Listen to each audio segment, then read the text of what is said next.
A lot of activity expected for bettors with this big fight coming up. Let's get right to our first segment. What are the odds? And of course, UFC 246, we said it. Headlined by the return of Conor McGregor, his first fight since 2018. Meanwhile, Donald "Cowboy" Cerrone, he's no stranger to stepping in the octagon anytime, anywhere, against anybody. Jason, what are the odds? Well, Conor McGregor right now is about a 3-to-1 favorite. You know, he's in that minus 300 range, so he's a pretty sizable favorite. A lot of early action on him. The line actually opened quite a bit lower, under minus 200, now at minus 300, as I said. Tons of parlays on McGregor. People really love betting Conor any way they can. I think the books in general are going to really need Cowboy Cerrone in this one. All right.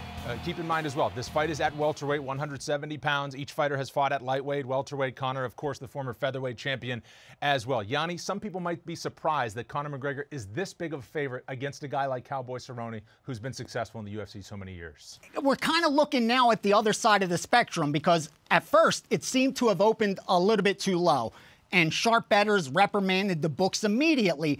And I think the reason is simple. That line was just not high enough, even though it's Conor McGregor. And I think it's because of the questions that surround it. Because we already know Gaethje was a minus 250 favorite against Cerrone. And a fight between Gaethje and McGregor is probably a coin flip, minus 110 either way. So when they brought it out at below minus 200, of course the sharps are going to pounce on McGregor. Oh, no doubt about it. I mean, that's a good comparable fight as well as far as line setting goes with Gaethje and Cerrone. They did bring out the line too low. The sharps immediately pounced. I myself got on around minus 190 and recommended anything under 200 because I knew it would kind of escalate up a little bit.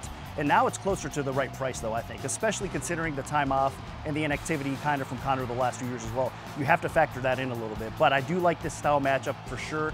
I mean, if you're going to come back, the opponent for Conor McGregor, I like Donald Cerrone. I mean, it's going to be probably a striker versus striker affair, so looking forward to this one. So you got him at minus 190 for Conor McGregor. You say anything minus 200, but it's not going to come back down to that number. Yanni, what's the threshold now? Because you're staying away at minus 320, is that? Yeah, I think the value's gone because now for me to place a bet on Conor, I got to conclude he wins this fight 8 out of 10 times at, minus 400. You got to have a margin to have an edge, or else, you're paying juice to flip a coin. You're not going to make money long-term doing that. And the books have done a good job of now defending making Conor McGregor profitable at that price. But there's a lot of different ways you could place a bet. There's a lot of props, so we could get down on Conor still. That's right. I agree with you completely. I mean, at the price right now, about 72% or 76%, I should say, I'm sorry. I think it's about right, especially, like I said, with the inactivity, everything factored in here. I would actually bet it. If the line does drop, I think the public is going to come in and support Cerrone at some point. I know Conor always gets a public support. The Irish fans are going to come in, bet him as well. Sharp action we just touched on, but make no mistake, Cerrone will get action. I think this line will come back down a little bit at some point. And if it does drop to around 250-ish, even though I said early on around 200 or under, I knew it was going to bounce back up. But you're never for sure. I mean, how positive are you at that point? But I do think there's still some value if you're getting around 250 to bet Conor McGregor. They're straight. But like Yanni said, there is other ways to bet this fight we're going to touch on here soon. Yeah, we'll touch on those coming up in Prop Shoppers as well. I think the narrative for this fight for Cowboy Cerrone, Nick, to have success, he is a slow starter, but if he can withstand that early pressure, right? Conor early, Donald Cerrone late. Is that how bettors are looking at it? I think so. That is the narrative. Conor McGregor, gas tank issues, typically speaking. He throws so hard, he goes at it. I mean, the way he fights, it's kind of draining. He stuffs takedowns a lot. And with actually Cerrone saying that he is going to come in to this fight looking to stand up, that plays right into Conor's hands. Now, will that play out that way? I'm not really sure that's a fact. But as you said, early on, Conor McGregor goes out there, his precision, his accuracy, his power. Cerrone's not a fast starter, typically speaking. So as this fight progresses, if he can weather that early storm, everything switches towards his advantage for sure. So live betting is going to be interesting in this fight, no doubt about that. And that's the narrative for this one going in. The further it goes, the better Cerrone's chances of being victorious. And the books are going to have to deal with that in-game betting, in-fight betting, because it's getting bigger and bigger. And this is one of those fights where I think a lot of bettors will sit back and see how's it going to start off.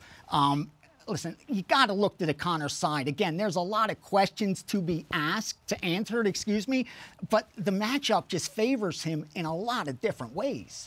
Another question of Donald Cerrone. How does he do in this kind of spot? It's one thing to be a main event fighter. He's done that. But to be on a pay-per-view, to headline, and then have it be against Conor McGregor. He's admitted to being nervous during fights, kind of just letting the moment get to him maybe a little bit, which explains why he might be a slow starter. Your thoughts on the mindset? There's no bigger moment than it's going to be Saturday night against Conor McGregor. No matter how seasoned you are, it's going to be a different animal when you go under those lights. And you got to know that going in. So the mindset is going to play a role, but again, I don't think you could overcome that. There's no way to prepare for it. Well, I do. Typically speaking, in the past, we have seen Cerrone have mental issues. He said it himself. He's been open about it, like we mentioned. But in this fight, I think he has less pressure coming in. A lot of people don't expect him. Kind of a free roll, right? It kind of is, right? So I do think, even though he's had some mental issues in the past, that right now coming in, I mean, it's red panty night, like Conor McGregor says, right? I mean, he got the fight that he wanted. He's going to get paid. He's got a little bit less pressure, win or lose. A lot of people don't expect him to win. He's going to come in and fight. You know, he always shows up. So I'm not so sure. I know that he's had, like I said, those issues in the past, but in this fight, I think he's going to be a little bit more calm. He's going to be focused. He's wanted it. So maybe those issues are not there, but that is a factor you have to consider, and we're not sure. Speaking of a factor of Conor McGregor, you said there's a lot of questions. The style matchup plays into his hands, but the layoff, since his last win. The size, they're fighting at 170. Since his last win over Eddie Alvarez, Cerrone's fought 11 times. I mean, how do you quantify that as a bettor? There's a positive and a negative. The positive is he's active. The negative is you're taking a beating along the way, because in MMA, even when you win, a lot of times you take a beating.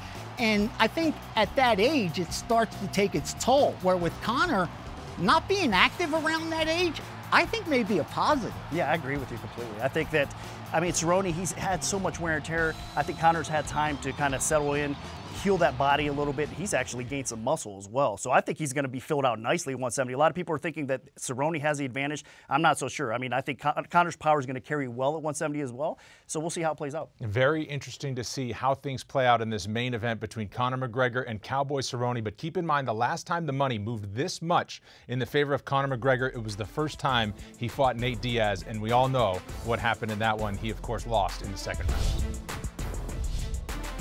For the whole episode of UFC On the Line and everything UFC 246, go to UFCFightPass.com and subscribe today.